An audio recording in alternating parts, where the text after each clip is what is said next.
Sir বাইদেউসকল, আজি মই বিশেষ কাৰণত এক্সেল ফাইল লৈ আপোনালোকৰ ওচৰত আহিছোঁ।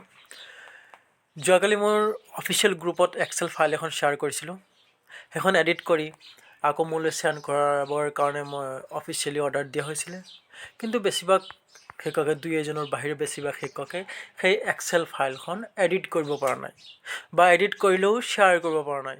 শ্বেয়াৰ কৰোঁতে ফাইলৰ পৰিৱৰ্তে লিংকটো শ্বেয়াৰ কৰি দিছে। কিছুমানে ফৰ্মেটটোৱেই চেঞ্জ কৰি দিছে, যিটো মোৰ ইয়াত আহিলে খোল নাখায়। এতিয়া মই অফিচলৈ পঠাব নোৱাৰিছোঁ। গতিকে আপোনালোকৰ ওচৰত মই আজি এই বিষয়ে আলোচনা কৰিম। এক্সেল ফাইল এখন প্ৰথমে আমি ফিল্টাৰ কৰি ল'ম। কেনেকৈ আমি ফিল্টাৰ কৰিম চাওক। ইয়াত চিৰিয়েল নম্বৰ আছে, ব্লক নেইম আছে, ক্লাষ্টাৰ আছে, ইউডাইচ কোড আছে, স্কুল নেইম আছে। এতিয়া ধৰক এই লিষ্টখনত কেইবাখনো স্কুলৰ ছাত্ৰ ছাত্ৰীৰ নাম আছে। এতিয়া অকল নিজৰ স্কুলৰ ছাত্ৰ ছাত্ৰীৰ নামকেইটা আমি কেনেকৈ উলিয়াম? এতিয়া আমি কি কৰিব লাগিব? ফিল্টাৰ কৰিব লাগিব। ফিল্টাৰ কৰিবলৈ হ'লে আমি প্ৰথমে কি কৰিব লাগিব? এই ওপৰত এই যিটো য'ত স্কুল নেইম আছে, ইয়াত আমি টাচ কৰিম। টাচ কৰাৰ লগে লগে তাৰপিছত আমি টুলছত যাম। ইয়াতে টুলছ আছে। আমি টুলছ যদি আমি বিচাৰোঁ, হয়, আমি টুলছ বিচাৰিলে ইয়াতে চাব, টুলছ আছে। চৰি, ইয়াত টুলছ কৰ্নাৰত এই যিটো টুলছ আছে, টুলছত যোৱাৰ লগে লগে আমি কি কৰিম? ওপৰত আমি টাচ কৰিম এবাৰ। হয়, টুলছত যাম। টুলছত যোৱাৰ লগে লগে আমি ইয়াত ডাটা আছে, এই ডাটাত ক্লিক কৰিম। তাৰপিছত চাব ফিল্টাৰ আহিছে, ফিল্টাৰত আমি ক্লিক কৰিম। ফিল্টাৰত ক্লিক কৰাৰ লগে লগে ওপৰত এইটো চাওক, স্কুল নেইম 2022, 2023, তাৰ ওপৰত টাচ কৰিম। টাচ কৰাৰ লগে লগে ইয়াত চাওক, ইয়াতে চাওক যিকেইখন স্কুলৰ নাম আছে, চব স্কুলৰ নামকেইটা আহিছে। এতিয়া ধৰক আমাৰ নিজৰ স্কুলৰ লিষ্টকেইখন আমি উলিয়াব বিচাৰিছোঁ। হয়, এতিয়া এই স্কুলকেইখন অক্সেক ৰোহিণীপাটৰ এল পি স্কুল, ধৰক অক্সেক ৰোহিণীপাটৰ এল পি স্কুল, বা অক্সেক ত্ৰিশগুৰি চুবুৰী নিউ এল পি স্কুল। এতিয়া যদি মই মোৰ নিজৰ স্কুলখন ধৰক অক্সেক পাটাৰ ইণ্টাজালি টাচ ক্লিক কৰিলোঁ।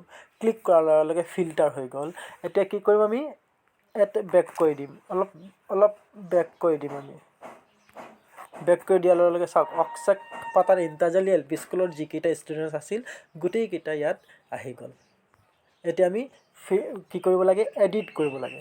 তাৰমানে গোটেইকেইখন যদি একেলগে কৰোঁ, আমি চব স্কুলৰ ছাত্ৰ ছাত্ৰী একেলগে আছে, আমি এডিট কৰিবলৈ বহুত অসুবিধা হয়। এতিয়া আমি কি কৰিলোঁ?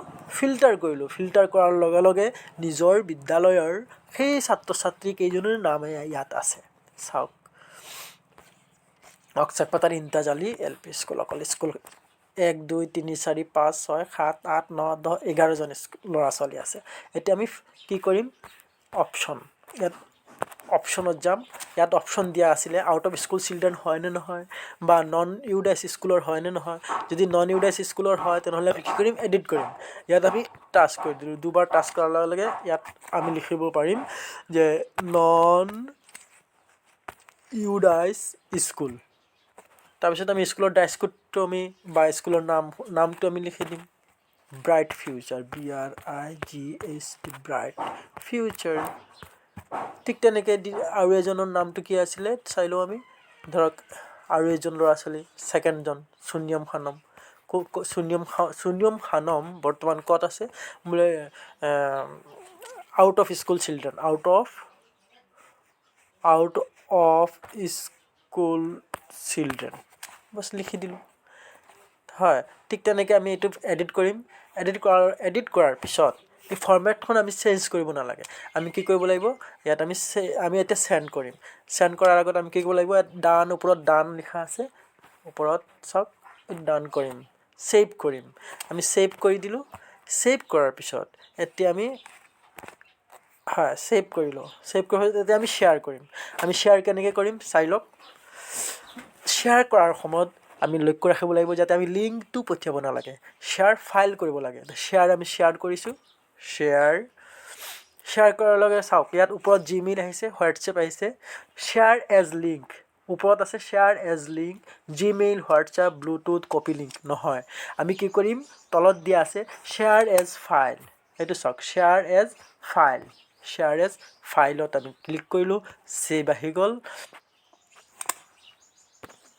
ছেভ আহিলে এতিয়া আমি হোৱাটছআপত এই ফাইল শ্বেয়াৰ কৰিম। ধৰক মই পঠিয়াই দিলোঁ, হয়, আমাৰ মঞ্জু ছাৰলৈ পঠিয়াই দিলোঁ, বছ গুচি গ'ল।